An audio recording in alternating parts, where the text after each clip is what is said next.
All right, Herman Cain, we're going to get as many calls on as we can. Carol Lee is waiting Randy, for you, Herman. Let me answer the one you brought up about the rise in gas prices. Okay, what do you think? I believe that the biggest reason the run-up in gas prices has taken place is because the United States does not have a serious or a real energy independence plan. As soon as we announce the energy independence plan that I'm going to be proposing or that I'm going to be putting together, it will cause speculators to stop speculating up and they will speculate down. Secondly, as we open up more drilling here in the United States of America, we open up utilizing the shale oil resources that we have out west. We utilize the natural gas that we have in this country. According to the Congressional Research Service, we have enough energy resources to become energy independent. All we have to do is put together a serious plan and get on the road to independence. That'll help mitigate the price of oil, which will also help to mitigate the price of gasoline. And so the crisis in the Middle East and what's going on in North Africa, those aren't as big of an impact on the price of oil and the price of gas as what we are not doing right here at home, which we definitely have the ability to do so. Well, by the way, you agree with our poll respondents. 85% of them agree with you. Restrictions on drilling here in the United States is what's causing the gas prices to rise. Let's go to Carol Lee. Carol Lee, you're on with Herman Cain. Hello. Mr. Cain, I gave you a thumbs up after the presidential debate, but then someone brought to my attention a column that you wrote whereby part of the beginning of it was owning a part of the major banks in America is not a bad thing. Could you please tell me how that statement fits with constitutional principles?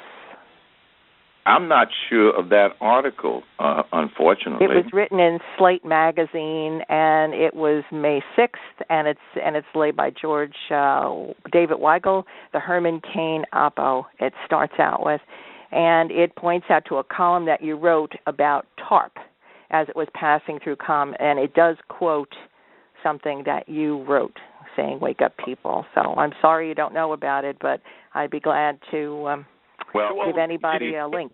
Did you say those things that they're alleging you said? Pardon me? I'm talking to Mr. Cain. Well, see, here's the thing. I write a commentary every week, and I can't remember that. I'm not denying that I may have said it, but also I don't know the context in which I said it unless I actually see the article, especially when did you say that was written, ma'am? She's off now. I've heard that from other people that suppose that you supported TARP and the bailout. Did you support TARP? Let me just respond to that particular question. Okay.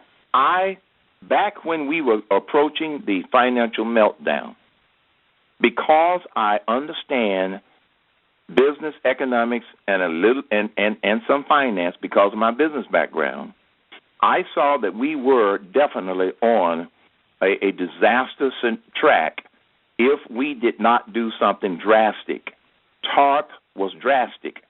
And when I was first told and learned about TARP, the concept of TARP, which was supposed to be used to help all financial entities, not just picking winners and losers, I supported the concept as an unusual, drastic measure because the financial meltdown was the most drastic financial situation that I had seen in my lifetime, and I basically characterized it as being second only to the Great Depression. So we had to do something. Now, that being said, the implementation of TARP, the details of which most of us did not know before the bill was passed, I did not agree with.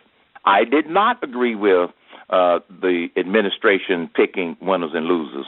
I did not agree with the administration forcing TARP dollars on banks whether they needed it or not. I did not agree with how they implemented it. I did not agree with some of the tactics. I did not agree with some of the demands that they put on some of the banks.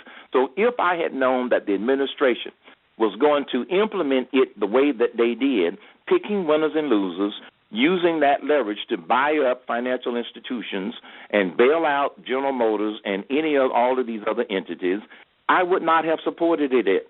So, yes, I supported it in concept, but I did not support the implementation of it after they rolled it out. All right, let's go to the phone. If you're watching online, you can call in at 404-367-9478. If you're on the conference call, press *3 to talk to Mr. Cain. Let's go to Las Vegas, where Sharon is. Hello, Sharon. You are on with Herman Cain. Welcome. Hello.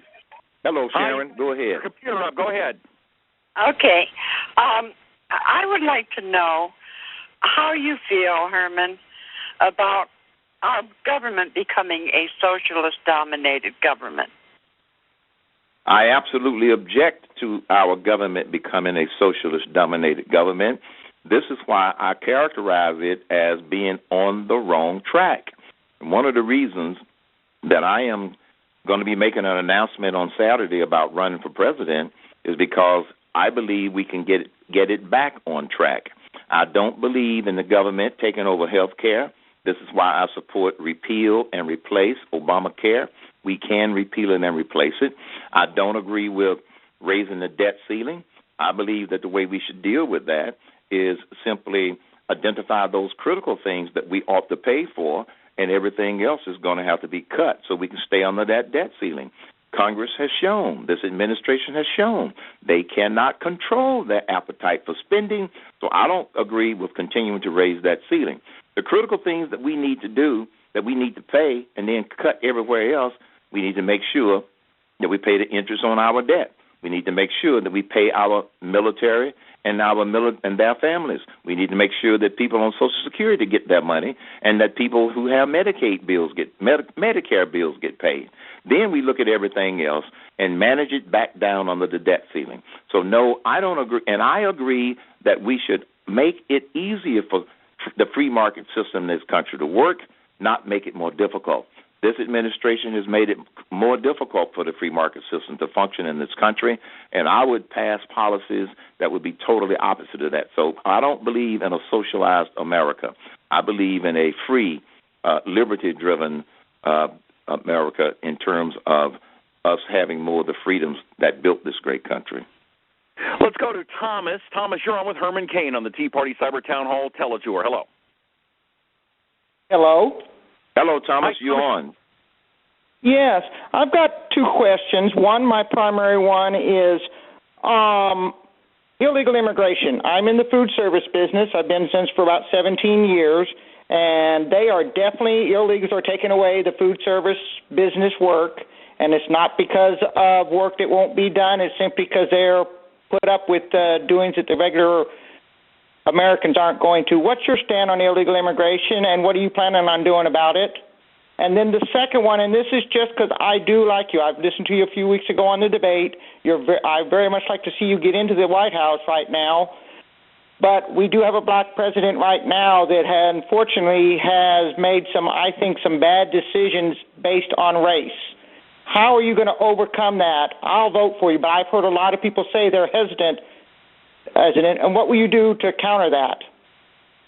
Okay, let's start with immigration.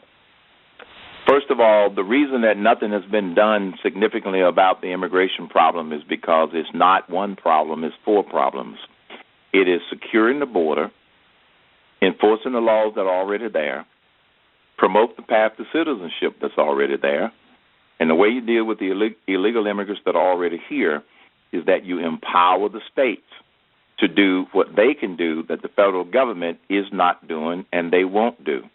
We should never have sued Arizona. We should have sent them a medal right here in South Carolina where I am today. Their legislature is passing some laws with respect to how they want to deal with illegal immigration. Georgia has done the same thing, and other states are doing the same thing. So I would encourage states to pass their own laws to deal with that part of the immigration problem that they can impact. 50 states working on solving the problem is a whole lot better than a bunch of bureaucrats who have demonstrated that they cannot solve the problem. So if we break it down into the four problems, provide the necessary resources to truly secure the border, provide the necessary systems back up, such as E-Verify, which is a lot of states are doing, make it easy for employers to do the right thing, and we can use technology in order to be able to do that.